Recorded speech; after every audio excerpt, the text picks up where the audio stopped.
العالمين والصلاة والسلام على سيدنا وحبيبنا محمد وعلى آله وأصحابه أجمعين. ئیمانداران و خواناسانی زۆر بەڕێز میوانانی ماڵی خوای پەروەردگار، مرۆڤ هەمیشە لە هەوڵی ئەوەدایە کە سەرکەوتن بەدەست بێنێ. هەر یەکێک لە ئێمە کە بەیانی لە ماڵ دەچینە دەرەوە بۆ کاروباری دینی بێ یان دنیایی، ئامانجی ئەوەمان هەیە لە کارەکەماندا سەرکەوین. بەڵام بەبێ گومان هیچ گومانی تێدا نییە لە ژیانی هەر یەکێک لە ئێمەدا شکستیش هەیە،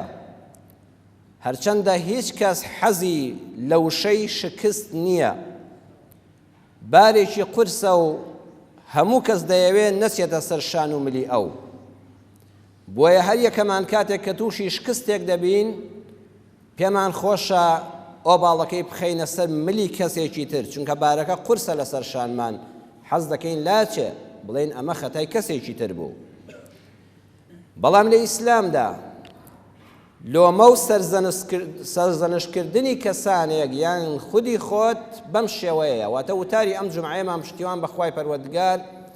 کە لە کاتی شکستە لۆمە و سەرزەنشکردن دێتە ئاراوە، لەسەر ئەو بابەتە قسە دەکەین بەویستی خوای پەروەردگار ئینشاءالله. خاڵی یەکەم، ئەگە شکستت خوارد لە ژیاندا، شکستت خوارد و نەکسەیەکت بەسەردا هات لە بواری هاوسەرگیریدا، لە بواری مامەڵە و کڕین و فرۆشتندا کەسێک لە بازاڕە دەستی بڕی و غەشی لێ کردی و فێڵی لێ کردی، لە بواری هاوڕێیەتیدا متمانەتدا بە کەسێک و لە ئاستی ئەو متمانەیەتدا نەبوو، لە ئاستی سیاسەتدا باشت نەپێکا و بە پێچەوانەوە بەسەر تاشکایەوە، لە ئاستی خوێندندا هەوڵێکتدا بەڵام ئەو ساڵە ڕەنجت بە فیڕۆچ و شکستت خوارد و کارتەکەت بە دەرنەچوون وەرگرتەوە. لە هەموو لەم حاڵەتانەدا مەچۆ سەر لۆمەی خەڵکی، سەرزەنشتی خەڵکی مەکە، بەڵکو ڕوو بکە خۆت، سەرزەنستی خۆت بکە. قورئانی ئێمە ئەمەی هەموو بۆ ڕوون کردوینەوە، دەفەرمێ سەرزەنشتی خۆت بکە، بە خۆتدا بچۆوە، بارەکە مەخە سەر شانی خەڵکی تر. دوو مەشهەدی قورئانی بۆ جەنابتان باس دەکەم لە قورئانی پیرۆزدا کە خوای گەورە فێرمان دەکا لە کاتی شکست و فری و خواردندا لۆمەی خۆمان بکەین، سەرزەنشتی خۆمان بکەین. مەشهەدی یەکەم لە سوورەتی ئیبراهیم ئایەتی 22دا خوای پەروەردگار باسی ئەو کاتەمان بۆ دەکا کاتێک کە قیامەت بەرپا دەبێ، حسابی هەموو بەندەکان دەکرێ. خوا دەفەرمێ بەهەشتیەکان دەچنە بەهەشتەوە، دۆزەخیەکانیش دەچنە دۆزەخەوە. وقال الشيطان لما قضي الأمر، ئالە وەختەیە شەیطان ئیبلیس عليه اللعنة دێت، قضي الأمر يعني أو كاتي ووفيت كل نفس ما عملت. لسورة زمر آيات حفتادا پەروەردگار دەفەرمێ هەموو ئینسانێک ئەوەی کەوا لە دنیادا کردوویەتی لە چاکە و لە خراپە پاداشتی وەکو خۆی دەدرێتەوە. پاداشتی چاکەیەک بەدەیە و خراپەش هەر بەیەکە لە ڕەحمەت و عەدلی خوای پەروەردگار. لەو کاتەدا کە هەر کەسە پاداشتی خۆی وەرگرت، لەوانە بین بە ئیزنی خوای گەورە کە ئەهلی بەهەشتین و ڕزگارمان بێ. ئەوانش کە دەچنە دۆزەخەوە شەیطان ڕوویان تێدەکا. شەیطان پێیان دەڵێ ئین الله وعدەکم وعد الحەق، خوای پەروەردگار وعد و بەڵێنێکی ڕاست و دروستی خەڵکی نە بە ئێوەدا بوو. ئەمەش قسەی شەیطانە لە قیامەتە. بە ئەهلی دۆزەخ دەڵێ قسەی ئەڵڵا حەق بوو. خوا فەرمووی تاک و تەنها پێغەمبەرانم ڕاستن، کەلامی خوا حەقە، ئەوەی شوێنی ئەم قورئانە بکەوێت سەرفرازە، ئەوەی لەیلادا ماڵوێرانە، ئەوەی وابزانێ هەر لە خۆیەوە دروست بۆ گومڕایە، چاکەکردن بەرهەمی باشەیە، خراپەکردن پەشیمانیە. خوا ئەم حەقە و بەڵێنەی پێداون بە حەق. ووعدتکم، منیش بەڵێنی خۆم پێدابوون. جا لە قورئانە سەیریکەن نافەرمێ ووعدتکم چی، ووعدتکم منیش بەڵێنم پێدابوون، چونکە بەڵێنی شەیطان هەر باتڵە، خوا بەتاڵەکەی لا بردووە، هەر ناوی نەهێناوە. شەیطان و شەیطان سیفەتان وعد و بەڵێنەکانیان هەر پوچە، هەر بەتاڵە. دەڵێ منیش وعدم پێدان، منیش پێم دەگوێت ئەوە وەهمە بڵێ خوا هەیە. ئەی خوات بینیوە؟ پێم دەوتن پێغەمبەرانی شەر بەشەر بوون و خۆیان کردو بە پێغەمبەر بۆن دەڕازانەوە ئەم قسانە پێم دەوتن ئەهلی مزگەوت ڕجعی و کۆنە پەرستن ئەمە هەر نەبڕایەوە نوێژ و ڕۆژ و جومعە و جەماعەت پێم دەوتن مرۆڤ هەر مادەیە بەڵام مادەیەکی معەقەدە هەروە لە خۆیەوە بەڕێکەوت دروست بووە بۆ تام ئینسانە خوایەک و بوونی ئەڵڵایەک و دروستکارێک و قیامەت و بەهەشت و دۆزەخێک نییە ئەمەم پێ دەکوتن فەئەخلەفتوکم بەڵام هەمووی ناڕاست بوو ئێستا بە چاوی خۆتان بینیتانەوەی من پێم دەوتن هەمووی ناڕاست بوو درۆم لەگەڵکردن بەڵام شەیتانیش بەڵگە بۆ خۆی دێنێتەوە دەڵێ خەتای من نەگرن ها دۆزەخیەکان خەریکە بڵێن هەی شەیتان بە نەفرەت بیجا بۆ وا لێکردین دەڵێ وەما کانە لی عەلەیکم من سوڵتانین قسەم پێ نەڵێن دەم نەکەنەوە خەتای خۆتان بوو خۆ من هیچ سوڵتان و دەسەڵاتم بەسەر ئێوەدا نەبوو إلا أن دعوتكم من شم كذبوا مني فقير هذا مو بانقم ده كذا ورن وسأم خلافي وسأم بيدينيا فاستجبتم لي إيوج غلام تانداموا إيوج بخسة عن كذم من وسوسيكم دخست دلتانوا إيوج برورم دهاتن فلا تلوموني نشن لو ما من بكان نشن سرزنشتي من بكان نشن بغين خوايا خطاي الشيطان بو ولوموا أنفسكم لو ما يخوتهم بكان خطاي خوتهم بقرن سرزنشتي خوتهم بكان زانانی تەفسیر دەفەرمون وەکو نمونەی شەیطان لەگەڵ ئەو خەڵکەدا وەکو نمونەی کەسێک وایە کە بچێتە بەردەمی دادوەرێک و بڵێ جەنابی حاکم لە ماڵێ هاتمە دەرە جلوبەرگێکی سپی و پاک و خاوێن و بۆن خۆشم لەبەردا بوو کەوتمە ئەو چاڵە پیسیەوە ئێستا نەک خەڵک خۆم قێز لە خۆم دەکەمەوە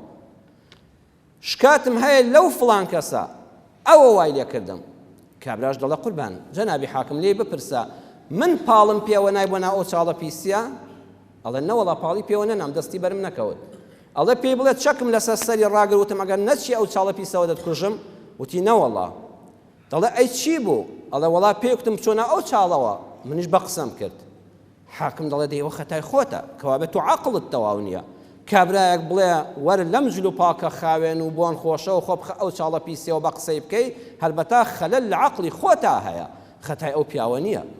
شەیتانیش دەڵێ خوایە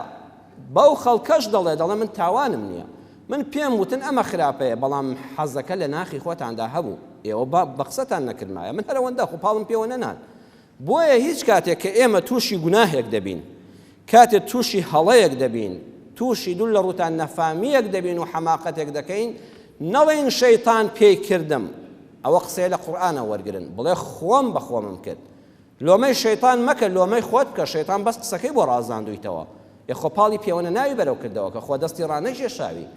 ها ئێمە لە کوردەواریشە هەموو جارێ دەڵێ بەخوا شەیتان پێی کردم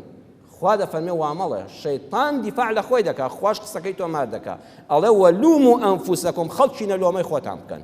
سەرزەنشتی خۆت بکە ما ئەنا بمصریخکم وما ئەنتم بمصریخیە خەڵکینە نەها ناو هاوارتان بۆ دێنم و نەها ناو هاوارم بۆ بێنن إني كفرت بما أشركتموني من قبل من هل الدنيا دا قالتم بعقلية ودهاد كبدو أم بطالي من دكوتن قالتم بعقلية ودهاد من بيبريم لو كمن تندكر بها وبش بخوا إن الظالمين لهم عذاب أليم براستيستم كاران عذابك زور بآزار ينبوها ظالمين يعني إنسان كعقلي بكار نهينا ظالمة بوي عقلت بكار نهينا ولو ما شيطان مكا لو ما خوت بكا أما الشهادة القرآنية خوشويستان كلا سورة إبراهيم دابو خواد فرمي شيطان آوا قسي بحق ضليل ودا قسي جوان همو كزوار قرا شيطان ضليل لو مي من مكا ولوموا أنفسكم سرزنشتي خواتام كان سرزنشتي خواتام كان أهلي دوزخ كشونا دوزخوا بوشي دبل لو مي خوت بكي كخلطين دراي بوشي دبل لو مي خوت بكي بو تاوان لبران بركة معنا ونيا يكم والله مكي أوي ما دام تو مسلماني ما دام مسلماني قرآن اللي بدستايا حديث كاني بيغمبر اللي بدستايا صلى الله عليه وسلم دليايق لآثاره قولي حكماء وبندي بيشيران اللي بدستايا بم همو الرجال راستي كنشان الدرا ونتو أني بشي خزمته لا النبي ولا الرجال أنا دي تو مسلماني دوام خو عقلي بيداوي هاش شيت هيشي لسرنيا ما دام عقلت هي تو بو بكارينا هني بو خلق بتخلط هنا لو ما يخوت بك ما دام تمنت هيا خو من دالني ها خو هیچ گوناهك لسه من الله نوسه اي تو تمنيك تبرك دو يعني لم تمني السر اللي برها تو سبيكر هذا خلط اندري وكو جاران مادام ڕاوێژت بە کەسانی تر نەکردووە خۆت عەقڵت بە شتێک ناشتێ خوا دەفەرمێ پیامبەر صلی الله علیه و سلم دەفەرمێ ڕاوێژت بە ئینسانی عاقڵ بکە دوورکەوە لە ئینسانی کاوێشچی و ماستاوچی عاقڵمەندێک بێنە پرسی پێ بکە ئەگە پرسم نەکردۆ زەرەرت کردۆ لۆمەی خۆت کە بڵێ خۆم پرس وەکو عەقڵم پێ نەدەشکا خۆ خەڵکێک هەبوو عەقڵی پێ دەشکا دەبا پرسم پێ بکردنایە ئەگە پرست کرد و بە قسەی عاقڵمەندەکە نەکرد دیسان دەبێت لۆمەی خۆت بکەیت بڵێ وەڵڵی خۆ من ڕاستە نەمدەزانی بەڵام فڵان کەس پێی کوتم عاقیبەتی ئەم کارە باش نییە ئەوە بە قسەم بکردایە ئەها دەبێت هەر بۆ خۆت بگەڕێەوە چونکە موسڵمانی چونکە عاقڵی چونکە منداڵنی تەمەنت هەیە چونکە خەڵکی خاوەن تەجروبە و عاقڵمەند هەیە ڕاوێژی پێ بکەیت کە کردوتەوە بە قسە نەکردووە لە هەموو بارەکاندا دەبێت بگەڕێیتەوە سەر خۆت خۆی گەورە لە حەدیثی قودسیدا دەفەرمێ یا عیبادی ئەی بەندەکانم لو أن أولكم وآخركم أي بندكانم أقل ليكم مروف كآدم هاتو دسر أم زوية حتى أو رجيك قيامت دي هر خوا دزانيت چندها مليار مروف دسر جويز جاوا لآدم وحتى كوتا بشر وإنسكم وجنكم همو مروف كان بتنهانا جنوك كانش كعالم يكي ناديار من لقل معنا دجين قاموا في صعيد واحد هەموویان لە یەک شوێنە بن لە دەشتایەکی تەختا بن فەسەئەلوونی خوا دەفەرمێت داوام لێ بکەن ئەمە حەدیثی قودسیە و پێغەمبەری خوا لە زمان خواوە بۆمان دەجێڕێتەوە فەسەئەلوونی ئەو خەڵکە چی داواکاریەکیان هەیە یەک بێن بڵێ خوایە من ئەوم دەوێت فأعطيت كل إنسان مسألته خوا دەفەرمێ هەر چی دڵی ئینسانەکە بیخوازێ خوا بیداتێ چی لە دنیادا ئاواتت هەیە خوا بداتێ یەک بەیەکی ئینسان و جنەکان ما نقص ذلك مما عندي إلا كما ينقص المخيط إذا أدخل البحر خوا دەفەرمێ لەدەسەڵات و توانای من بەقەدەر ئەوە کەم دەبێتەوە کە داوەکندرێک بەکرەیەک دەزوویەک بێنی بیخێ دەریایەکەوە ئەها بیهێنە بەر چاوت داوەکندرێکی باریک بێنە و بیخە دەریایەکەوە کە دەرت هێنایەوە ئەو ئاوە چەند کەم دەکات هیچ دەخوا دەفەرمێ هەر ئەوەندە لە دەسەڵاتی من کەم دەبێتەوە ئەوەش بۆ میسال هێناوێتی ئەوەندەش لە دەسەڵاتی کەم نابێتەوە بۆیە یا عیبادی ئەی بەندەکانم ئینەما هی ئەعمالکم ئوحصیها لەکم ئەمە کار و کردەوەی خۆتانە ئازاد بووی لە دنیادا چیت کردووە ثم ئوفیەکم ئیاها پاش ئەوەی دنیا کۆتایی پێهات دڵنیا بە ڕەنجت بەزایە نەچووە دڵنیا بە تاوانیشت بە فێڕۆ نەچووە هەردووشیان لەسەر حیسابە فمن وجد خيرا فليحمد الله هەر کەسێک کار و کردەوەی چاشی کرد با سوپاسی خوا بکە نەڵێ بۆ خۆم بوو بڵێ خوایە حەمد و سەنا بۆ تۆ پشتیوانی تۆ بوو کە من ڕێگای چاکەم گرت سوپاسی خوا بکە ومن وجد غير ذلك کەسێک کە خراپەی کرد چاکەی نەبینی لە کردەوەی ئەعمالیە فلا يلومن إلا نفسه إمام مسلم حديثكي لصحيح روايات كدوا دەفەرمێ کەسێ خراپەی لە دەفتەرەکە بینی لە قیامەت وتی خوایە ئەم هەموو خراپەم بۆ کردووە با لۆمەی خۆی بکە فلا يلومن إلا نفسه سەرزەنشتی نفسی خۆی بکە ئێمە ئیستیشهاد بە حەدیثەکە لەو شوێنەدا دەکەین چاکەت کرد بڵێ خوایە فەزلی تۆیە بەسەرمەوە ڕێنماییت کردم بۆ چاکە و هیدایەتت دام و پشتیوانیت کردم خراپەت کرد لۆمەی نفسی خۆت بکە مەڵێ خوا پێی کردم مەڵێ شەیطان پێت کردم خوا دەفەرمێت لەگەڵ خۆتت بێ سەرزەنشتی نفسی خۆتت بکە مەشهەدی دووەمی قورئان خوای گەورە لە سوورەتی ئالی عیمران ئاەتی 165 دا باسی ئەومان بۆ دەکا دەفەرمێت کە سەحابەکان ماوەیەک غروری جەنگی بەدر هێشتا گرتبوونی سەرکەوتنەکەی جەنگی بەدر دەنگی دابەوە کۆمەڵێ موسڵمانی 313 کەسی دووسێ شمشێر بەدەستی شکا و دووسێ تیرروکەوانی خراپ بێ وڵاخ بێ ئەسپی جەنگی بەگشت 1000 کەسی مدەڕەبا چوو بوونەوە خوا لوتی کافرەکانی شکاندبوو ئەم دەنگ و باسە دنیای گرتبووەوە سەحابەکانی پێغەمبەر صلی الله علیه وسلم ئەوەی ئەو ڕۆژە بەشداری نەکردبوو دەیگوت خۆزگە جارێشکە شەڕێک هەڵبایسایە و منش بەشداریم کردایە بەشداری ئەو قارەمانیەتەم کردایە یعنی یەک خۆشی و فەرەحی شاری مەدینەی گرتبوو مسلمانان لە ئەو پەڕی هێز و دەسەڵاتە بوون حسابیان بۆ هیچ کەسێک نەدەکرد قورئان دەفەرمێ جەنگی ئوحود هاتە پێشەوە جەنگی ئوحود هاتە پێشەوە پێغەمبەری خوا صلی الله علیه وسلم بەڕاوێژی خەڵکەکە ڕەئیوان وا بوو بچینە دەرەوە فەرمووی با بڕینە دەرەوە هەچەند من ڕێیم وایە لەناو شارە بمێنینەوە وتیان ناخێ دەچینە دەرەوە فەرمووی لەگەڵ ئێوەم ڕێی زۆرینە لەگەڵ چوونە دەرەوەدایە مادام جەماعەت هەموو گشتیوان پێخۆشە مەسئولیەتەکە با لەسەر شانی گشتمان بێ چوونە دەرەوە کە چوون ئەوانەی کە بە حسابی خۆیان ئاگریان دەخوارد سبحان الله پێغەمبەر صلی الله علیه و سلم شوێنەکانی بۆ دیاریکردن فڵان کەس تۆ لێرە دەبی فڵان کەس تۆ لێرە دەبی جا پێغەمبەری خوا صلی الله علیه و سلم قائیدێکی عسکەری زۆر مهم بووە نەخشەکانی زۆر سەرکەوتوو بوون سەرەتا شەڕ دەستی پێکرد سەحابەکان لە ئەو پەڕی سەرکەوتن نابوون بە هەڵمەتێکەوە بە گڕوتینێکەوە هێدەشیان دەبێت کافر خۆی نەدەگرت وەختێک کە ئەمانە سەرکەوتنەکەیان بەدەستهێنا جەماعەتێک کە لە گردێکا دانرابوون و وەکو هێزی پشتیوانی وابوون وتیان کازەوە سەرکەوتین با بڕۆین کاکە ئێمە شەندێ شت کۆکەینەوە ئەوە شمشێرێک لەوێ کەوتۆ حەیف خەسار بێ ئەوە پارێک لەوێ کەوتۆ حەیفاڵی نەگرینەوە سەرکردەکان وتی کاکە با نەچین پێغەمبەر فەرمووی ئێرە بەجێ مەهێڵن ئێمە شکاینیان نەشکاین پشتمان چۆڵ نەکەن کوڕە ئێرە بەجێ نەهێڵن ئەمە خوتاتی عسکەریە ئێمە شەڕ دەکەینە پێشەوە نەچن سەرکەوتین هەر بەجێ مەهێڵن شکاین هەر بەجێ مەهێڵن وتیان نانا پێغەمبەر صلی الله علیه و سلم مەبەستیەوە بووە ئەگەر شکاین بەجێ مەهێڵن ئێستا سەرکەوتوین وەڵا بوو بە خیلاف هەن ناکۆشی کە کەوتە ناو بەلەی عسکەریەوە خلافەکە دروست بوو دەمەدەمێ دروست بوو ئەو کتی دەکشێمەوە ئەو کتی ناکشێمەوە ئەو کتیەوە ماڵەکە کاکە بە من شتێکم دەستکەوێ ئەو کتی وەڵام من نامەوێ لەو بەینەدا خلاف دروست بوو کە خلاف دروست بوو گردەکان چۆڵ کرد خالیدی کوڕی وەلید پشتی لێگرتن معرەکەکە پێچەوانە بووەوە هەل لە ماوەی نیو سەعات کەمترە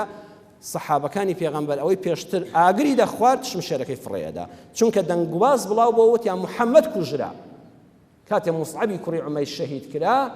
سەحابەکان ویان زانیش کافرەکان زۆر شقی لە پێغەمبەر صلی الله علیه و سلم دەچوو وتیان محەممەد کوژرا کە وتیان محەممەد کوژرا سەحابە یەکسەر شمشێرەکەی لەدەست دەکەوتە خوارەوە پێغەمبەری خوا کوژرا هیممەت نەما جا لەشکر کەشکا زۆر بەخراپی دەشکێ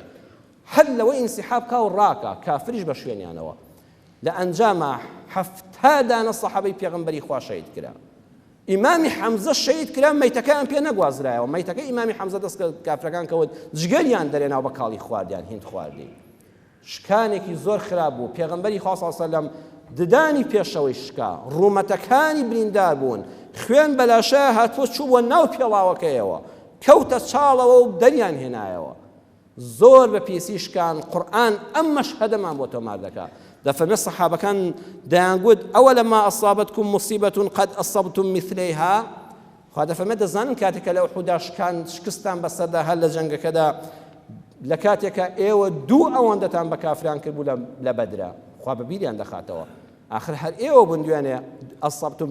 مثلەیها یعنی چی یعنی ئەمڕۆ ئێوە هەفتا کەستان لێ شەهید بووە دوێنێ هەفتاتان لێ کوشتن لە بەدرا لە کافرەکان هەفتاشتان لێ بەدیرگرتن ئێوە دوو قاتی خۆتان زەربەتان لێدا بوون بەڵام ئەوەتان خەریکە لەبیر بچێتەوە ئەم تۆزە شکستەیە خەیگرتوون قەد ئەصەبتم مثلەیها قلتم أن هذا ها بەسەر سوڵمانەوە سەحابەکان دەیان خوایە بۆ خوایە خۆی ئمە حەقین خۆی ئمە لە پێناوی تۆ هاتینە دەرەوە خۆیە بۆ واشکستمان خوارد خۆیە بۆ دەبێ موسڵمانان هەر خوێنیان لێ بچێ سەحابە ئاوای دەگوت بۆیە ها شکست سەختە هەر یەکە دەویست لە خسە خۆی لابە خوا فەرمووی قل هو من عند أنفسكم ئەی محەممەد صلی الله علیه و سلم پێیان بڵێ بۆ سەحابە خۆشەویستانت کە ئازیزترین خەڵکی سەرزەوین لە لای خوا پێیان بڵێ ئەوە خەتای خۆتانە ئەوە خەتای خۆتانە ئەها کە دووبەرەکیتان تێکەوت و پشتی یەکترتان چۆڵ کرد و سەنگەرەکانتان بڵاوە پێ کرد ماڵی دنیا تەمەح چۆ چاوتانەوە خوا دەتان شکێنێ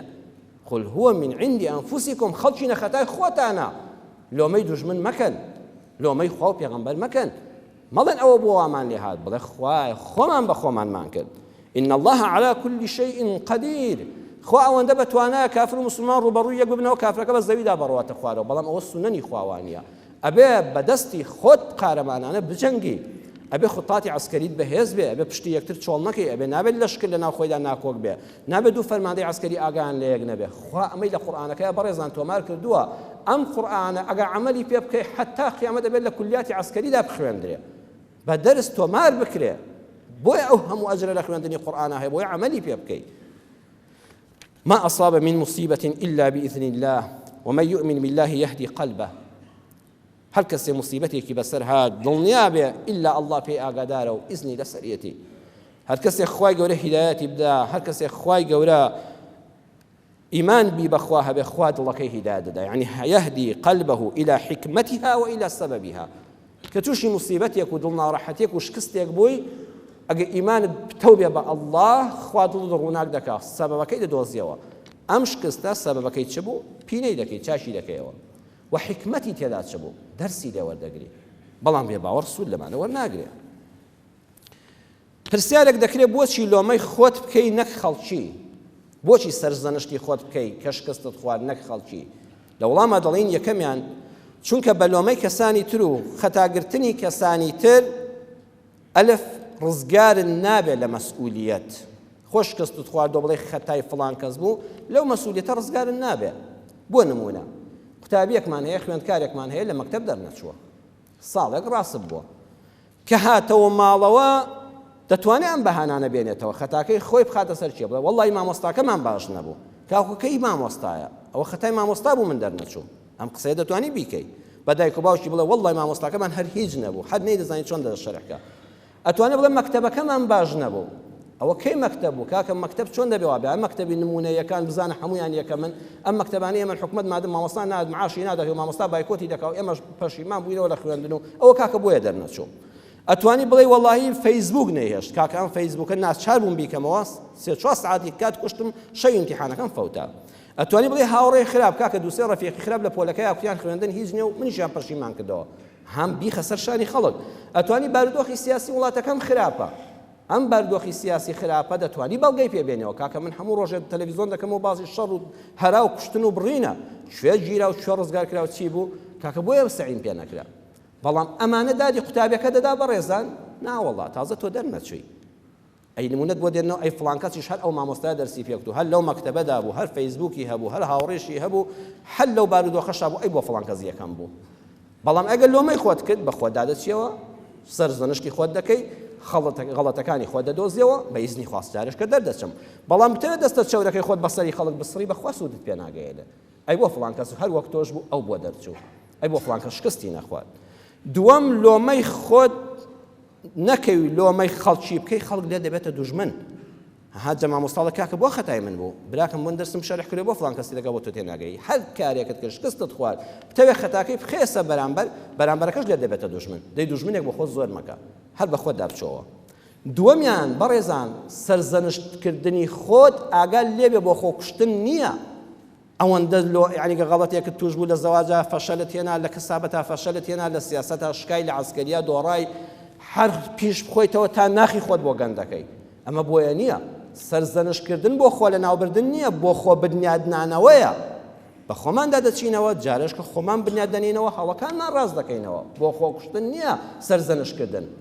بۆ خۆ بنیادنانەوەیە. دووەمیان ئەگەر کەسێک لە ئیشێکدا سەر نەکەوت عوزری بۆ بێنەوە، کاکە عوزرەکەشی قبوڵکە. پێغەمبەری خوا صلی الله علیه وسلم لەگەڵ سەحابەکان لە خەیبەر دەگەڕایەوە،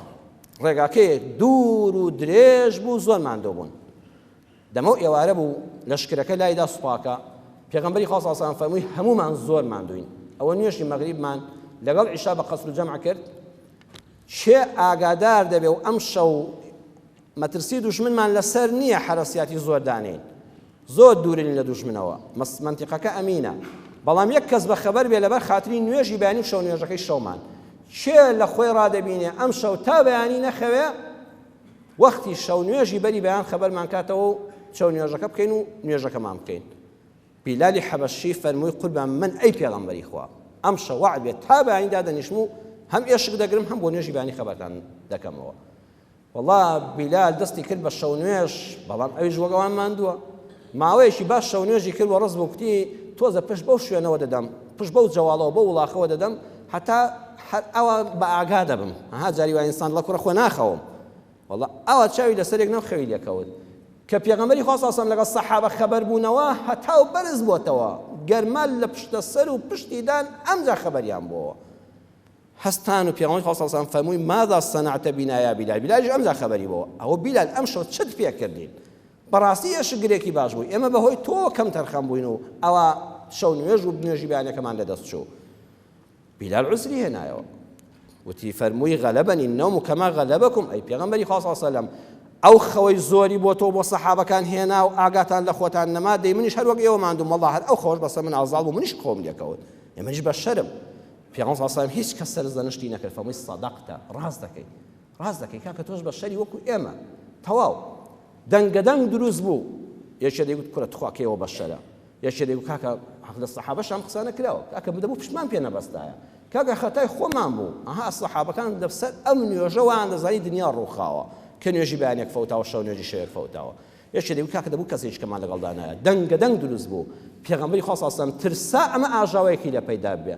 کە شکستێک دروست بوو دەنگەدەنگ دروست دەبێ ئیعلام دروست دەبێ بۆیە فەرمووی ئیرتەحیلوا هەستن سواری وڵاغەکانتان من و دوورکەونەوە خەڵکەکەی مەشغوڵ کرد مەشغوڵی کردن بە ڕۆیشتنەوە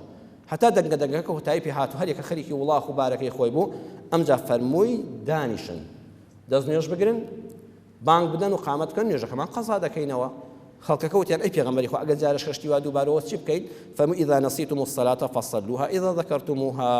ئەگەر جارش کە و ئەمە دووبارە بووەوە هەر وەختێ نوێژەکە لە بیر چوو بە بیرت هاتەوە بەیانی ئەستاوی وەزانی و جەماعەتی عیشا لە مزگەوت بووی کەچی چوو بۆ ماڵی برادەرێک هەر لە خەیاڵیەوە داوای بەیانی بە بیر دەکردەوە کوڕە خۆ نوێژی عیشام نەکردووە مەڵێ دەی خەمە نیوەڕۆ حەد دەست بەجێ خێرا قەزای بکەوە هەر بە بیرت هاتەوە دەست بەجێ بیکەوە ئەم حکمە شەرعی دانێ و کێشەکە کۆتایی پێ هات پێغەمبەری خوا عوزرەکەی قبوڵ کرد کاکە من وەک تۆ بەشەرم ئەوەی بەسەر تۆ داهات بەسەر منیش داهاتووە جارێکی تریان ساڵی هەشتی کۆچی بوو پێغەمبەری خوا صلی الله علیه و سلم خەوەری بۆ هەر لە شاری مەدینەی مونەوەرە کە لەشکری ڕۆمەکان بەڕێوەیە هێرشی لەشکری ڕۆم بۆ شاری مەدینەی پێغەمبەر صلی الله علیه و سلم بەڕێوەیە و گەمارە و تەندەن لە ناوتان دەبن پێغەمبەری خوا فەرمووی نابێ ئەو شەڕە بگاتە شار ئەبێ لە ڕێگای ئەمە یەخەیان پێ بگرین بۆیە بانگەوازی جیهادی فی سەبیل الله کرا 3000 سەحابەی پێغەمبەر ناوی خۆی نووسی 3000 سەحابەی شمشێر بەدەست بەڕێکران لەژێر ئاڵاکەی پێغەمبەر صلی الله علیه و سلم خواحافیزیان لێ کرا ژن و منداڵ چووبن بۆ بەڕێکردنیان و دوعای سەرکەوتنیان بۆ دەکردن گەیشتنە جا پێغەمبەری خوا صلی الله علیه و سلم لە کاتی بەڕێکردنا فەرمووی وەسیەتتان بۆ دەکەم بە تەخوای خوا بە برایەتی ناکۆک مەبن ڕێز لە یەک بگرن بە ئەمری سەرکردەکان لارەملی مەکەن بە قسەیان بکەن فەرمووی زەیدی کوڕی حاریسە سەرکردەی ئەم لەشکرە دەبێت ئەگەر شەڕ دەستی پێکرد و شەهید بوو جعفەری کوڕی ئەبی تالیبی ئامۆزام سەرکردەی لەشکر دەبێت ئەگەر جعفەر شەهید بوو عەبدوڵڵای کوڕی ڕەواحە شەهید دەبێت ئەگەر عەبدوڵڵا شەهید سەرکردە دەبێت ئەگەر عەبدوڵڵای کوڕی ڕەواحە شەهید بوو هەر سێ سەرکردەکەی منداڵ مناڵ شەهید بوون موسڵمانان خۆتان سەرکردەیەک هەڵبژێرن دەفەرمێت بەڕێکەوتن گەیشتنە موئتە لەو کاتەدا هەواڵگری لەشکری موسڵمانان هەواڵی بۆ هات وتیان هێرخەلی ڕۆم 100,000 جەنگاوەری هێناوە زعما سەیری کە 3000 کەس لەگەڵ 100,000 کەس جەیشی مدەڕەبی بە ئەنواعی چەک و ئەسلحەی ئەو زەمانە بە مەنجەنی خەوەکو تۆپی ئێستا و دەبابەوە بووە خەبەرەکە نزیکتر بۆ وتیان وەڵڵا هەرچی هۆزی ئەو دەوروبەرەشە چوونە پاڵ هێرقەل وتیانە دەچی مەدینە دەگرین سەروەت و سامان بۆ خۆتان و سەر بۆ ئێمە هەرچی هۆزی بیابان نشینی عەرەب و شامە هەمووی بەدووی کەوتووە هەرەج و مەرەج 200,000 کەسن ئێستا 200,000 کەس بە مقابلی 3000 کەس سەرکردەی موسڵمانەکان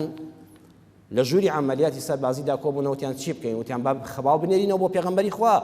ئێمە 3000 کەسین ئەوانە بەو جێشە مدەڕەبەوە 200,000 کەسن سیلاحیان لە ئێمە پێشکەوتووترە چی بکەین لەو کاتەدا عەبدوڵڵای کوڕی ڕەواحە وتی خەڵکینە حتا ئەم خەبەرە دەگاتەوە مەدینە و ئێمەوا لە شامین تا هەواڵ نێر دێتەوە وەڵڵاهی لەشکرەکە دەفەوتێ با بڕیار بدەین بڕیارێکی قارەمانانە ئێمە ئەوەی بۆی هاتووینە دەرێ پارێزگاری مەدینە و شارەکەی پێغەمبەر و موسڵمانانە پارێزگاری لە شەرەف و ناموسی موسڵمانان دڵنیابن یان سەر دەکەوین یان شەهید دەبین هەردووشیان سەرکەوتنە سەرکەوتن هەر سەرکەوتنە شەهید بوون هەر سەرکەوتنە لەبەرەوە من بڕیار دەدەم جەنگ دەکەین وا بەرەو ڕوومان بوونەوە تازە ڕاکەین بە شوێنماندا دێن و مەدینەش دەگیرێ هەر ئێمە لە ناوچین باشترە ئەو کاتە پێغەمبەری خوا کۆمەکی تر دەنێرێ سوپاکە فریان دەکەوێت قسەکەیان پەسند کرد شەڕ دەستی پێکرد شەڕێکی زۆر نابەرامبەر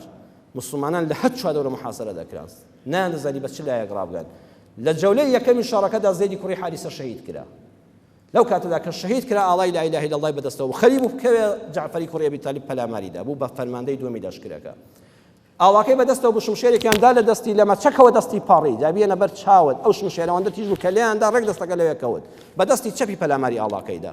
کە پەلاماری دایەوە ئەم جاریان دەستی چەپیشیان بڕی لە مەچەکەوە هێشتا باوەشی بە ئاڵاکەدا کرد بە هەردوو دەستی باوەشی پیا کرد ئاڵای لا ئیلاهە ئیلا الله نەکەوێت کە ئاڵا کەوت دەشکرد دەڕوخێ ئەوەنە بیهێنە بەر چاوت ئەم سەحابانەی پێغەمبەر چ پاڵەوانێک بوون ئەبێت لە مەدرسەی عەسکەریدا بخوێندرێن هەردوو دەستی لە مەچەکیەوە قرتا و دەستەکان لەوێ هەڵدەبەزینەوە جوڵەیان دەکرد باوەشی پێدا کرد بە ئاڵاکەدا چونکە سەرکردەیە سەرکردە نابێت ڕاکە سەرکردە نابێت لە شوێنە بڵندەکاندا بە دووربین سەیرکە بە سەرکردە قارەمان بێت لە ناو جەنگە ئاڵاکەی پێبێت بەڵێ لەو کاتەدا دەفەرمێت ئەمجا لە پشتەوە لێیاندا و شەهید بوو خوا فەرمووی لە پێناوی ئەو قارەمانیەتەدا خوا دوو باڵی لە بەهەشتا بۆ دەکات بەسەر بەهەشتا پیاسە دەکات بەڵێ لەو کاتەدا عەبدوڵڵای کوڕی ڕەواحە ئاڵاکەی بەدەستەوە گرت قارەمانانە جەنگە ئەوی شەهید کرا هەر سێ قایدەکەی کە پێغەمبەری خوا دیاری کردون شەهید کران فەرماندە دەبێت خۆی ئاوا قارەمانە نەڕاگرێت. زەیدی ئەبوو هورەیرە دەفەرمێت کە سەیرم کرد بە زەیدی کوڕی ئەرقەمم گوت، سابتی کوڕی ئەرقەمم گوت ئەم لەشکرە زۆرە ئێمە ئەم کەمە. فەرمووی ئەبوو هورەیرە وا مەڵێ من بەشداری بەدرم کردو، ئێمە لە بەدرە بە ژمارەی زۆر سەر نەکەوتین، ئیلاهی پشتیوانی کردین و قارەمانە نەجەنگین بجەنگە. ئاڵاکەی بەدەستەوە گرت و نەهێشت لەشکرەکە بکەوێ، وتیان تۆ سەرۆک بە. فەرمووی بە قەڵکی من نایە، خالیدی کوڕی وەلید ڕۆژی ئامادە بێ سەرکرد دەبێ. ئاڵاکەی دەیاد خالیدی کوڕی وەلید، خالید دەفەرمێ قەسەم بەخوا نۆشم شێر لە دەست ماشکا، نۆشم شێر کە شمشێرەکە دەشکا پەلاماریەکی هیچکەم دەدا. ئەمجا دەمە و ئێوارە بوو لەشکرەکەی کشاندەوە، سەحابە زۆری لە شەهید بوو. دەفەرمێ وتیان ڕاکەین بگەڕێنەوە بەرەو مەدینە. فەرمووی ڕاکەین بە شوێنماندا دێن، بە شوێنماندا دێن و خراپتر جەنگەکە دەقەومێ. فەرمووی ئەوە شەو و جەنگ وەستاوە، هاد لای ڕاستی سوپاکەی خستە لای چەپ، لای چەپی خستە لای ڕاست، ئەوانەی پێشەوەی خستنە دووە، ئەوانی دووە خستنە پێشەوە. بەیانی کە ڕۆژ بەوە کافرەکان سەیریان کرد ئەو دەموچاوانەی دوێنێ نین، ئەمانە زۆر مێزەرەکانیان جیاواز کرد، شمشێرەکان بەدەستێکیکەوە ڕمبازەکان لە شوێنێککەن. وتیان ئەم شەو محەممەد ئیمدادی بۆ ناردوون، ئەوە لەشکرەکان گەیشتۆتە ئێرە و سوپای تازە هاتووە، کافرەکان شکان بەو خوتە عەسکەریە. ختان کوتیان لەشکر هاتۆ و موسڵمانانیش کە پینیان چوە دڵەوە و تۆڵی ئەو هەموو هاوڕێیان دەکەنەوە، لەشکری کافرەکان گەڕایەوە. خالید ئەمجا بە خوتەیەکی عەسکەری بە پێچێکان موسڵمانەکانی گەیاندەوە مەدینە. کە هاتنەوە ژن و منداڵی ئەو مەدینەیە چنگی خۆڵیان هێنابوو شیسە خۆڵ و بەدەستەوە بە دموچاوی ئەو لەسکری موسڵمانانیان دەکرد. دەیانگوت یا فڕار یا فڕار، هەی ڕاکردوان، هەی هەڵاتوان، هەی بەزیوان، هەی داوەشێن. لە جەنگە هەڵاتون بەجێتان هێشتا دەبوو شوێنیان کەوتنایە هەتاوەکو پایتەختەکە لە بەدویان نەکشانایەوە. پێغەمبەری خوا صلی الله علیه و سلم فەرمووی وازیان لێبێنن، فەرمووی والله لەیسوا بالفڕار ولكنهم الكرار، ئەمانە ڕاکردوو نین، ئەمانە بەزیو نین، ئەم لەشکرە شکاو نین، ئەمانە مرۆڤن، کارە ساتەکە لە سەر و توانای ئەوانەوە بووە، ئەوەندەیان دەسەڵات بووە، بۆیە بەجیان هێشتۆ مەیدانەکەی دڵۆمەیان ناکرێت. بە ئیزنی خوا جارش کە هەڵدەستنەوە، بە ئیزنی خوام سوپای خۆی ڕێک دەخاتەوە. هەر لەشکری پێ سەسەم ئاوەڕێکی خستنەوە، هیمەتی بەبراکردن. فەرمووی ژن و منداڵ وازیان لێبێنن، لۆمەیان مەکرد، ئەمانە ڕاکردوونین، بە ئیزنی خوا ئەمانە ئەهلی هەستانەوە. جا خۆشەویستانم ئیماندارانی بەڕێز، ئێمەش ئێستا لەم کاتەدا کە ئێستا ئێمە لە مزگەوتین کوردستانمان تووشی شکست و نەهامەتێکی گەورە بۆتەوە، زۆر گەڕاوینەوە دواوە، ئەوە ڕاستی ئەوەی نێڵێ خۆی جێل دەکا. گەڕاوینەوە تەقریبان ساڵەکانی حەفتا، لە حەفتادا کورد بە ئەمەی ئێستا ڕازی بوویایە کەرکووک ئاڵای عێراقی تیا بچەقی و سێچوە جێ لە کوردیش لەگەڵیانە بەشدار بن. قەسەم بەخوا ئەو کاتە ئەم حکومە زاتیە کارتۆنیە درا بە کورد، هەر ئەو حکومە زاتیە کارتۆنیە کە ئێستا سەرکردایەتی کورد پێ ڕازی هەر ئەو وەختە دەماندرایە. ئیتر نە ئەنفال دەبوو، نە کیمیاباران دەبوون، ئەو هەموو خەڵکە دەکوژرا. زۆر گەڕاوینەوە دواوە، شکستێکی گەورە بەسەر میلەتی کووردا هاتووە. بەڵام نابێت خەتای خەڵک بگرین. ئێمە وتارەکەمان لەسەرەوە بوو، لە شکستە لۆمەی خۆت بکە، لۆمەی خۆمان بکەین. یەکەمیان ئێمە دەرس لە ڕابردوو وەرناگرین، هەر پینە و پەڕۆ دەکەین، هەر دوو سێ ساڵێک جارێک نەکبەتێک دەمانگرێتەوە، عیبرەتی لێ وەرناگرین بیکەین بە دەرسێکی گەورە، جارش کە ئەم هەڵانە ڕوونەدەنەوە. بەسەراتێک بۆ جەنابتان دەجێڕمەوە کە واقعیە ئینگلیز کاتی خۆی بەریتانیا 150 ساڵ هیندستانی داژی کردو. معلومی جەنابتانە 150 ساڵ وڵاتی هیندستان لەژێر داژیکردنی ئینگلیزا بووە، چونکە زەوی کشت و کاڵیان زۆر بوو، دەستی کاریگەریان هەبوو، بازاڕێکی ساختکردنەوەی کەلوپەلەکانی بەریتانیاش بوو ئینگلیز لە هیندستاندا.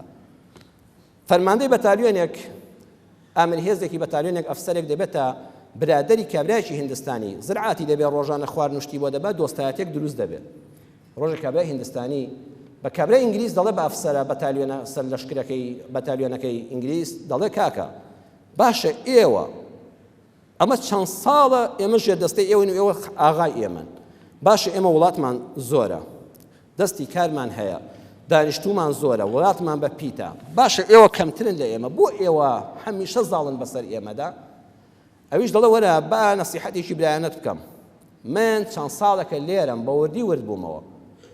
ئێوە هەر بە دوو سێ ساڵ جارێک لافاوێک لەم دێی ئێوە دەدا. وتی وەڵا وایە، وتی هەندێکتان دەخنکێن، هەندێک ماڵتان دەڕوخێ، زرعاتی ئەو ساڵەشتان دەبا و وێرانتان دەکا،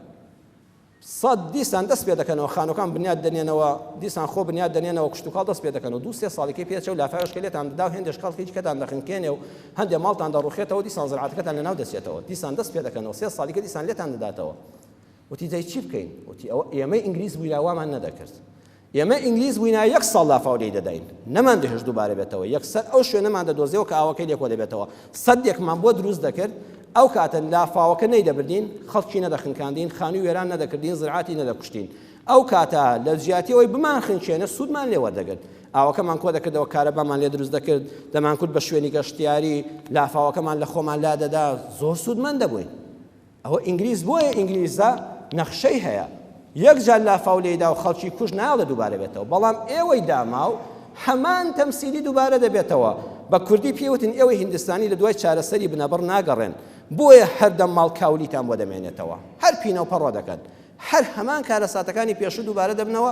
یەک زەڕە دەرستان لێ وەرنەگرتووە من ئەوە بۆ ئێوە بەجێریاڵم توخوا ئێمە چەند جار ئەم فلیمەمان بەسەرا دێتەوە چەند جار هەموو جارە کۆمەڵە ڕۆڵەی کوردی قارەمانی دڵسۆز بە کوژ دەدەین لە دوای دەدیسان ڕێک دەکەوین دوای مەملاولای یەک ماز دەکەین دوای سێ چوار پاروی چەور و قەلبە یەکەوە دەخۆن لە دوکان و سەری ڕەر لە دوای دەدیسان دەبنەوە بەبرا لە ماسافەیەشکەدا وەکو کەڵەشێ پێک هەڵدەپڕژێنەوە ئەتر خەتای فڵانە و فڵانەوانە دەلۆمەی خۆمان بکەین ئێمە هەمان پینە و پەڕۆیە دەرسی لێوەرناگرین جارشکە بنبڕی ئەم مشکیلانە بکەین بەستێک بۆ خۆمان دروستکەین بەنداوێک دروستکەین هیچ کە لافاو نەمان بە 26 ساڵە حکومەتی کوردی نەیتوانێەوە سەدێکی وا دروستکا کوردستان لە ئەمانێکا بێ بەرگەی چوار لە لۆتی ناگری کە هێرشی کە دەسەر ئەی تۆ 26 ساڵە خەریکی چی ئەڵێ بەجێ ئەمە ئەبێ سەرزەنشتی خۆمان بکەیت لە سیلاحەکانیان هەمووی ئەمریکی و مدەڕەبی ئەمریکیە ئەی ئێمە نەمان دەگوت ئەمریکا یعنی کوردستان یعنی ئەمریکا ئەی ئێمە شەڕی هەموو دنیامان بۆ نەکردن یان بەس ئافرینمان بۆ مایەوە خۆشەویستان 12,000 کەسی قارەمانی کورد لە شەڕی ئەو وەحشیانەی داعشدا بۆتە قوربانی 12,000 کەس کوژرا و بریندار و کەمەندام هەیە 12,000 کەسمان پێشکەشکردن هەر ئەوەندەمان دیارە بۆ ماوەتەوە ئافرین بەخۆ ئەمانە شەڕکەری چاکن شەڕکەری جێلن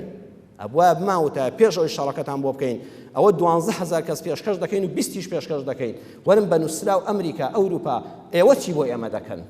ئێمە ئەو شوێنانەمان بە خوێنگرتەوە زمانێکی نێودەوڵەتی هەیە کە چۆڵی ناکەینەوە جارێککە هێزێک نەتوانێت بێتە سەرمان یەک نووسراوێکمان نییە ئەبێ سەرزەنشتی چێ بکەین ئەبێ سەرزەنشتی خۆمان بکەین ئەوە خۆمانین هەر زۆر دڵساف و دڵناسکین هەر بە دوو قسە بڕوا دەکەین بە بێەوەی مەکتوبێکمان هەبێ بۆی نووسراوێکی نێودەوڵەتیمان هەبێ بە بێەوەی شاهیدێکی عەسکەری دنیامان هەبێ هەر خۆمان بەکوژ دەدەین و لافاوی کابرای هیندستانی ڕاست دەکات دەمانگرێتەوە دیسان دووەم ئەوەی پێمان دەکرێ خۆمان بە خۆمانی دەکەین نەک دوژمن ئاخری وتارەکە بەم شیعرەی دکتۆر عەبدوڵڵا پەشێو دێنم زۆرم لە دڵدایە بەڵام بابەتەکە هێندە بۆ گەن و پیسە دوو لە ڕووی ئێوە پەرژین بێ نازانم لە کوێوە دەستی بۆ بەرم ئەو ژنێوەی کورد بە کوردی دەڵێ یەک دانە ئەوان پێیان نەوتوین یەک کەس ئەو قسە ناشینانی بە کورد نەوتوە ئەوەی کورد ئەمڕۆ بە خۆی دەڵێ ئەو ناو ناتۆری خۆمان لە خۆمانی دەنین خوا هەڵناگرێ ئەوانە پێیان نەوتوین ئەو دێ دەتکوژێ و شوێنی خۆی دەگرێ و تەواو بڕایەوە بەڵام ئێمە یەکتریش دەکوژین خاکەکەشمان بەجێ دەڵین هەرچی ناو ناتۆری ناشینیشە بە یەکتری دەڵین خەتای خۆمانیان خەتای ئەوانێ بەسەر زەنشتی خۆمان بکەین بەس من ئەوەندە دەڵێم ئەوەندەی بۆ خۆم لە دنیا گەیشتوم و دە جاریش لە بەردیمەوە داوتومە لە هەموو حیزب و لایەنێک بێبەریم هەر بەوەشەوە خوای گەورە ڕەحمی پێکردوم کە گرێی خۆم بردوێتەوە قەسەم بەخوا پێویستیان بە دەنگێکم بێ نایدەمێ دەنگێکم تا ئێستا بە یەک حیزبی ئەم کوردستانە نەداوە نەوەڵڵاهی ناشرێمە لەمە دووە چونکە ئەمانە هەموو جارێ ئێمە وا لێ دەکەنەوە ئەبێ من جارێک لە سامی بەرە عەرزی جەنابتانم کردنەوە تو یەک ئێمە قەدرمان کرد کە ئەوانەمان هێژ بەم دیوا بێنەوە کاکە ئەوانە لە شەستەکانەوە دوژمنی یەکترن ئەو دوو بنەماڵە ئەوانەش خوێن لە بینیان ناڕژاوە ئەوەی لە دایکیش دەبێت بەم ڕقە پەروەردەی دەکەن ئەبێ کوردایەتی لەسەرەوە شکستی عەسکەری هەر دەبێ ئێمە ئەنفال لە ناوی نەبردین شیمیایی لە ناوی نەبردین ئەمەش هەڵدەستێتەوە بەڵام دڵنیابن دوژمن دەڕوا واللهی ئەوانەی ئەم پیلانەشیان لەم کوردە موسڵمانە کرد خۆ حەقی ئێوە دەکا شەهیدەکان دایکی شەهیدان باوکی شەهیدان خۆ حەقی ئێوە دەکا ئەها پەیماننامەی جەزائیرتان لەبیرە کورد لەو بەڕی دەسەڵاتە بوو بە شەو ڕۆژە توانینانەوە خوا دوژمنەکانی کوردتان بینی چۆن زەلیل بوون حەمە ڕەزا شاه خوا چی لێ نەکرد سەدام چی لێ نەهات سەرۆکی جەزائیر چی لێ نەهات والله ئەوانەی ئەم پیلانەشیان دوژمنی ئەم کوردە جێڕاوە خوا ئەوە ڕیسوا دەمن قەسەم بەخوا والله بە چاوی خۆتان دابینن لە دنیادا چۆن خوا زەلیل و ڕیسوایان دەکا تارەکەم لەسەرەوەی سەرزەنشتی خۆمان بکەین کاکە ئێمە خۆمان پاگنین لەگەڵ خۆماندا هێندە پیسە نازانم لە چۆوە قسەی لێ بکەم بەڵام دەڵێم قەسەم بەخوا لە هەموویان بێبەریم هەمووتان خیانەتکارن بەرامبەر بەم کوردە حیزب نەماوە لە وڵاتەیە جاشەتی بۆ بەعز نەکرد بێ حیزب نەماوە ژێر بەژێر پەیوەندی لەگەڵ دوژمنان نەبوو بێ حیزب نەماوە فەقیر و هەژارەکەی خواری لێ دەرچەکە ئاگای لە هیچ نەسەرکردە و مەسوول و مەکتەبی سیاسی و سەرکردایەتیەکان ئیلا ژێر بەژێر پەیوەندییان لەگەڵ ناحەزە هەر هەبووە هەر لە ئەنفال لە مەکتەبی سیاسیەکرد بینیەوە بە حیاتی ژن و منداڵی ئەنفال بکرێ یەک دانم پێ بڵێن یەک کەسم پێ بڵێن یەک ئەندامی سەرکردایەتی دەمبینیش منداڵیان فعال بکرێت ئەو گەرمیانە داماوانە نەبێت کە ئێستا وەکو سکوڵ ماتویان لێ هاتەوە داماوە کاکە ئەوانە ئەوە لە نەوتویەکە بڵین کاکە ڕەبی ماڵتان ناوە بێ خوا حافیزتان بێ ئێوە خەباتی خۆتان کرد حتا ماوەن تەقاوت بن معاشی باش وەرگرن ئەبێت جیلێکی خوێندەواری عاقڵمەندی سیاسی دڵپاک کە ئەم غەلوغەشەی شەستەکانی لە دڵان نەما بێ بێتەوە سەرکار و حکومڕانی وڵاتە بکات جا ئەم قسەیە چێ پێی خۆشە هەر باشە چێ پێی خۆش نییە حتا سنگی دەگرێت بە ئاوی سارد بۆخوا ئەوە بە هەموو مەسئولێک بیجێڕێتەوە هەرچی کادری حیزبی ئەگەر نەگەێنێتەوە سەر خۆ گەرنی ئازان نەبێ بڵێ فڵان کەس وای پێوتون ئەو ڕەشە دەڵێ فڵان کەس عەلەمی ڕەشە ئاخر تۆ دڵت ڕەشە ئەینا لەشکری پێشمەرگە ناشکێ بەخوا و لەشکرە بەو هێزە ناشکێ ئەوە ناپاشی ناوخۆمانە تەنها قسەشم شعرەکەی دکتۆر عەبدوڵڵا پەشێوی قارەمانە ها لە کاتی مەراسیمەکانی یا ئەو خۆ ئامادەکردن بۆ ڕیفراندۆم وتم کاکە گۆرانی بێژ و باو باوانیم داتان نادا لە هەولێر و لە سلێمانی پیاوێکی قارەمانی ڕازگۆی ئاوای دوور لە ماستاوچێتی بێننەوە حەماسەتی خەڵک بجوڵێنێ کابرای گۆرانی بێژ لە ئەوروپاوە چی بۆ کورد کردو دەیهێنەوە لە پەنج هەر عیبە عیب قەسەم بەخوا عیبە سەرکردەی کورد لە تەنیش ئەو گۆرانی بێژانەوە ڕاوەستێ ئەو هەموو قارەمان و پیاوە بەڕێزی وەکو جەنابتان هەیە چێ لە تەنیشتیانە بجگە لە گۆرانی بێژ ئاخە بۆیە دوا ڕۆژی ڕیفراندۆمیش ئەوای لێ هات عەبدوڵڵا پەشێوی قارەمان دەفەرمێ ئەوەی هەور پەڕە دەکا و دەیتارێنێ قۆناخ قۆناخ ئاقار ئاقار هەر خۆمانین ئەوەی کەوە و کەو ڕاودەنێ ڕەوەز ڕەوەز زنار زنار هەر خۆمانین هەر تابوتێک بۆمان دەکرێت تەختە و چەکوچ مێخ و بزمار هەر خۆمانین هەر شارێکمان دوگمەی یەخەی دەترازێندرێ دەستە دز و پاشە دز و حەسحەسی شار هەر خۆمانین هەر شارێکمان دوگمەی یەخەی دەترازێندرێ دەستە دز و پاشە دز و حەسحەسی شار هەر خۆمانین لە هەر باخێک گڕ لە باڵی دارێک بەربێ لە هەر شاخێک تا شەبەردێک بڕمێتە خوار هەر خۆمانین هەر ڕۆژێکمان هەر مانجێکمان هەر ساڵێکمان هەڵدەواسرێ سێدارە و پەت هەر خۆمانین دوو لە دبین و چوار لە دبین و هەزار لە دبین تیغی نەفرەت هەر خۆمانین پشت و قامچی باڵدار و داو هەر خۆمانین پێ و بەرپێنا ئاگر و ئاو هەر خۆمانین با کەس چیدی تف هەڵ ناوێ بۆ ئەوانەی مێژووی مردوون با کەس چیدی تف هەڵ ناوێ بۆ ئەوانەی مێژووی مردوون با کەس چیدی سوز نەخاتە ئەستۆی دەرویا و قیسمەتی خوا و کەچگەڕانی چەرخی گەردوون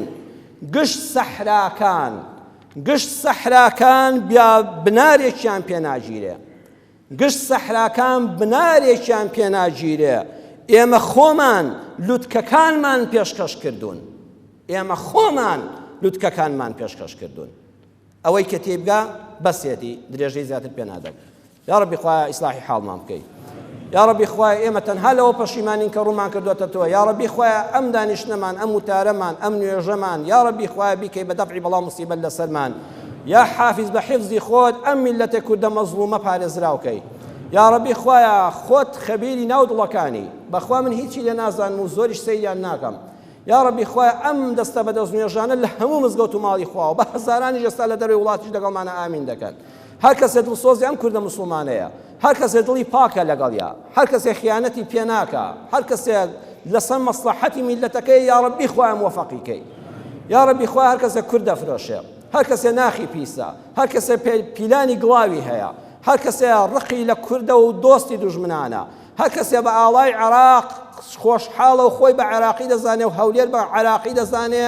یا ربی خوایە تەمەنی درێژکەی نانی زۆرکەی بەڵام ڕەبی جەڵدەیەک لە زمانیدا 100 ساڵ بناڵێ و هەموو شەوێک دایکی ئەو شەهیدانە و ڕوحی ئەو پەپولاسانە بێتە خەوی لێ بێتە مۆتەکە یا ربی خوایە هەر کەسێ خیانەتی بەم کوردە کردووە لە هەر زمانێکا بێ خیانەتی بە پێشمەرگەی داما و کوڕی فەقیر کردووە خوایە ڕوحی ئەو شەهیدانە نەهێڵێ ئاسوودە بێ و هەموو شەوێ خەی بگرێ هەموو شەوێ تا بەیانی بە حرەسەکانی شەو نەهێڵێ بخەوێ خوایە وەکو حەجاجی کوڕی سەقەفیان لێ بکەی ئەوەی چاکین چاکترمان کەی ئەوەی خراپین خوایە هیدایەتمان بدەی ئیسلاحی حاڵمان بکەی خوایە ئەم شارە و هەموو کوردستانمان پارێزراوکەی ئەم خەڵکە خوایە میلەتێکی موسڵمانە بە حەق ئەوەی خواناستی حەق بێ لەسەر زەویدا کوردی موسڵمانە یا ربی خوایە بەهانا و هاوارمانەوە بێ لە شکستەکان هەڵمان سێنیەوە عیبرەت وەرگرین لە ڕابردوو هیچ کە هەڵەکان دووبارە نەکەینەوە ئیسلاحی حاڵمان بکەی، خوای خێزانەکانمان بەختەوەرکەی. هەر کەس